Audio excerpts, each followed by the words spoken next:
This is the RPG Crawler, and it is time, once again, for Indie Game Friday, where each week I take a look at a different independent role-playing game. This week I'm once again taking a look at a game that I have covered before in my First Look series, but which recently left early access. Robothorium. Developed by Goblins Studio and published by Goblins Studio and Whisper Games, it left early access on January 31st, 2019. Robothorium is a sci-fi dungeon crawler with roguelike, procedurally generated dungeons, in which you guide a party of customizable robots through a world involved in a human versus robot conflict. During this, you will be given a choice between randomized missions, opportunities to acquire more robots and gear, and even opportunities to craft upgrades. In terms of plot, in the future, robots gain sentience and begin to protest being used for dangerous jobs, which triggers a crackdown by a human-run corporation that seems intent on stamping out not only robots' free will, but also expanding their power through the use of controlled augmented humans. The player takes the role of an AI that then gathers together a crew of robots and navigates them not only through the dungeons, but through the factions that have formed around the central conflict. When you start the game, you are given an opportunity to select a difficulty level, and then the ability to select 3 starting robots. Each model of robot represents a different class, and aside from the 6 starting options, you may find additional robots of various types scattered throughout the game.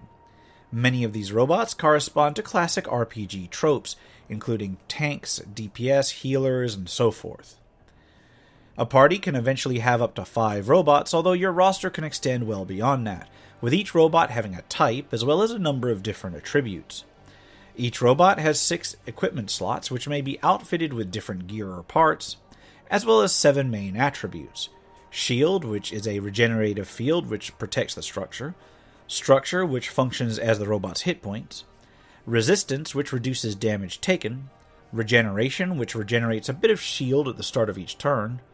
Power, which represents the damage or healing done by various skills. Critical, which can increase a skill by 50% when it goes off. And Speed, which affects the robot's initiative turn in combat. Shield and Structure are the main stats that you have to worry about in combat to prevent a robot from dying, but there's also an overload stat. During combat, skill use increases this bar, and when it reaches 100%, the unit is considered overloaded and cannot do anything the next turn, taking additional damage while overloaded. Some robots may also have certain immunities to certain status effects. Each robot has a number of skills that they can use in combat. These skills are selected from a subset of other skills available to that robot, and skills may be upgraded through the use of talents.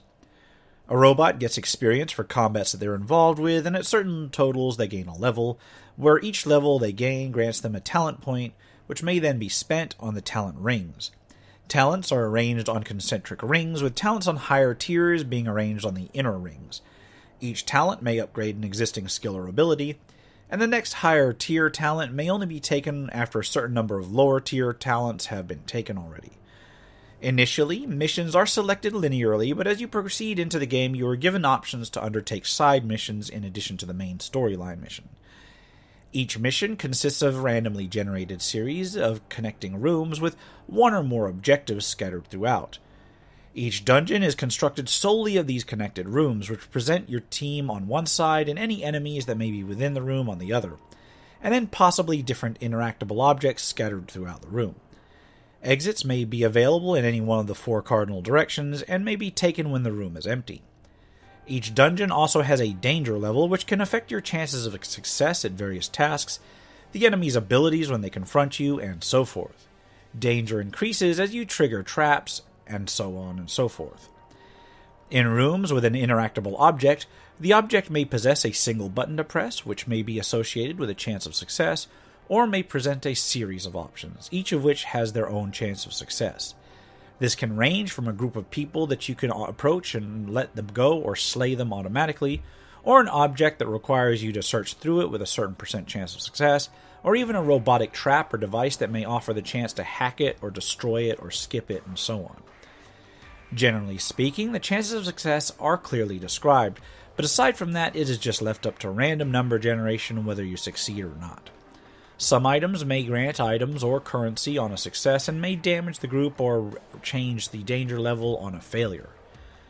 If a room contains enemies, then combat is handled first. While your team is limited to 5 robots, enemy teams may have up to 6 enemies in each group. Combat is turn-based, with characters ordered according to their speed and a little bit of a random adjustment.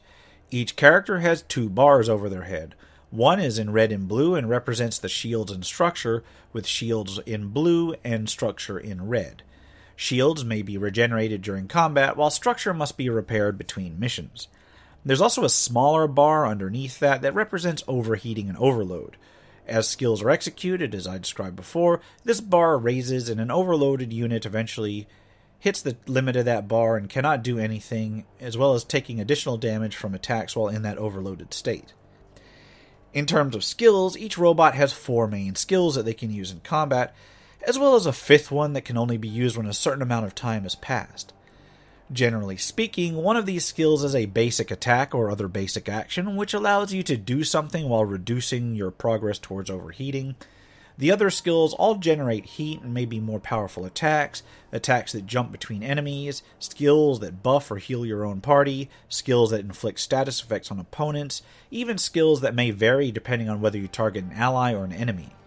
This allows for a fair amount of flexibility in a particular robot's options, and when properly selected and augmented with certain talents, different robots' abilities can actually synergize. For instance, if you have a bunch of robots that increase overheating in enemies, another robot whose skills inflicts damage based on a target's overheating will be more effective.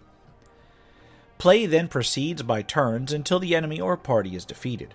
After combat, each of the robots gains experience and a collection of randomized gear and scrap, as well as some currency. Currency is used back at the base for various tasks, from buying things on the black market to buying new robots to forging gear and upgrades. Gear itself is randomized, following the usual idea of different sorts of equipment of different rarities with different bonuses to attributes, and gear generally can only be used by one class or maybe a small subset of classes. Outside of the missions, when you've unlocked the remainder of the base's interface, you have a mission screen where you can select missions. This also lists the 5 factions and where you stand with them. There's also an equipment screen where you can switch out your teammates, equip them, and adjust their talents. The hangar lets you repair structure on wounded robots, as well as purchase additional robots from the scrapyard. The black market lets you buy and sell gear and components. The workshop lets you create gear from components that you have, manufacture more advanced components, reforge existing gear for potentially different bonuses, or recycle unused gear for components. Finally, there is an arena that allows you to go online and play versus others. I'll admit that I didn't test that functionality out, because multiplayer is never my big thing. Graphically, Robothorium has a pretty consistent, clean, if somewhat cartoonish graphic style. The interface is passable, it is consistent and pretty clean, but it can be a little awkward to navigate at times.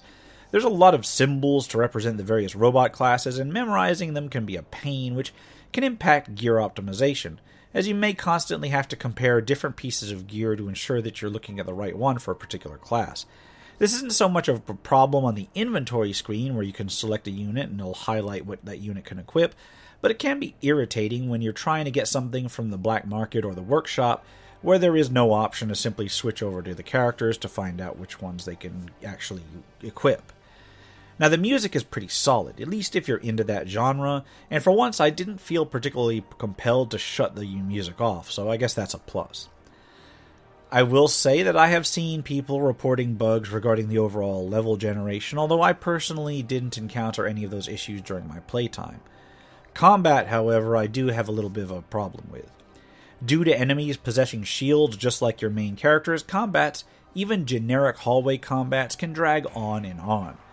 I do appreciate that even your average run-of-the-mill foot soldier is going to use their skills to the best effect, but with so many skills offering healing components or focused on buffs or debuffs, it may have the effect of turning combats into long marathons where characters spend half their rounds or more just trying to check status effects and stack status effects on enemies just so that they can actually do some damage that gets past that regenerating shield.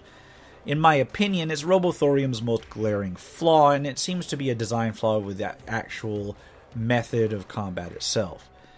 Robothorium is a solid enough dungeon crawler with an ample customization option and a solid skill interaction system, as well as an involved loot system, and I do like it overall, so I am a net positive on it. But between the seeming sameness of the procedurally generated missions, which is common to procedurally generated RPGs, and the drawn-out nature of the combat, it makes it hard to give it a full-throated recommendation for everyone. I will say that if you like the genre and you are a patient sort, it has quite a bit to offer, and if you can catch it on sale, then so much the better. And I think I'm going to leave it at that. This has been the RPG Crawler with Indie Game Friday Robothorium. As always, I'll put a link to the Steam page for you in the description below. If you like what you've seen, remember to leave a like, comment if you got any feedback, and subscribe for more RPG content, both tabletop and computer. Until next time, take care and goodbye.